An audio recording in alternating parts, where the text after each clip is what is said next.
محمد كما باركت على إبراهيم وعلى آل إبراهيم إنك حميد مجيد سبحان الله وبحمده سبحان الله العظيم ও মেহেরবান আল্লাহ, ও দয়াবান আল্লাহ, আপনি তো মেহেরবানি করে দয়া করে আমাদেরকে সংসদ দান করেছেন। আপনার রহমত, দয়া, আপনার মেহেরবানি আল্লাহ, আপনার শুকরিয়া আদায় করার মতো কোনো ক্ষমতা, কোনো যোগ্যতা আমাদের নাই। আমরা যদি সারা জিন্দেগি আপনার কাছে সেজদায় পড়ে থাকি, আপনার কিঞ্চিত শুকরিয়া আদায় হবে না।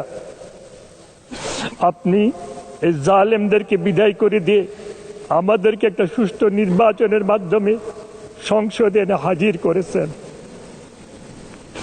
আয় আল্লাহ, আজকে যাদের শোক প্রস্তাব করা হয়েছে, বিশেষ করে আমাদের দেশনেত্রী খালেদা জিয়া, উনাকে আপনি জান্নাতুল ফেরদাউস নসিব করেন, উনার সমস্ত গুনাহ থেকে মাফ করে দেন, উনার সমস্ত গুনাহ থেকে মাফ করে দেন। উনার পরিবার পরিজনদের, সন্তানদেরকে আপনি কুদরতিভাবে হেফাজত করেন। আমাদের সাবেক রাষ্ট্রপতি জিয়াউর রহমান সাহেবকে আপনি শহীদি দরজা দান করেন। আল্লাহ, উনাকে ক্ষমা করে দেন।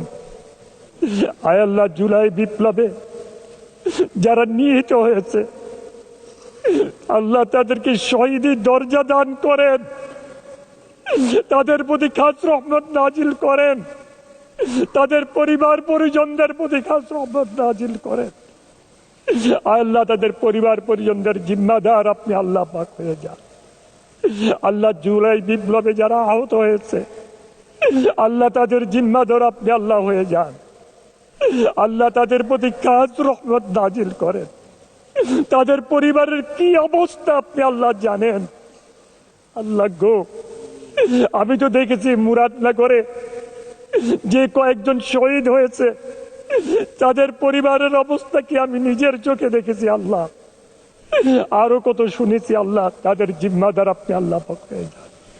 আমাদেরকে তাদের খেদমত করার তৌফিক দান করেন, তাদের সেবা করার তৌফিক দান করেন, তাদের সমস্যাগুলি সমাধান করার তৌফিক দান করেন। আয় আল্লাহ, এই 17 বছরে আমাদের মধ্যে যারা জেলখানায় ছিল, অত্যাচারিত হয়েছে, জুলুমের শিকার হয়েছে, নির্যাতনের শিকার হয়েছে, আপনি আল্লাহ তো সব জানেন। আল্লাহ, উনাদের প্রতি খাস রহমত নাজিল করেন। আয় আল্লাহ, আমাদেরকে সবাই মিলেমিশে দেশকে পরিচালনা করার তৌফিক দান করেন। আয় আল্লাহ, আমাদের সংসদ নেতার প্রতি খাস রহমত নাজিল করেন, উনাকে হেফাজত করেন, আমাদের সবাইকে হেফাজত করেন। তাম দুনিয়ার মানুষকে আপনি হেদায়েত নসিব করে দেন। আল্লাহ, বিশেষ করে মধ্যপ্রাচ্যে যে অবস্থা সৃষ্টি হয়েছে, আল্লাহ আপনি দয়া করে তা থেকে মুক্ত করে দেন। আল্লাহ, আল্লাহ, যাদের জন্য আজকে শোক প্রস্তাব আনা হয়েছে, তাদের প্রতি খাস রহমত নাজিল করেন, তাদেরকে ক্ষমা করে দেন, ক্ষমা করে দেন। আল্লাহ, আমাদেরকেও ক্ষমা করে দেন। আল্লাহ, আল্লাহ আমাদেরকে দেশকে ভালোবাসার তৌফিক দান করেন, আমাদেরকে সৎ পথে থাকার তৌফিক দান করেন। অন্যায়, অত্যাচার, জুলুম, অবিচার থেকে সবাইকে মুক্ত রাখেন।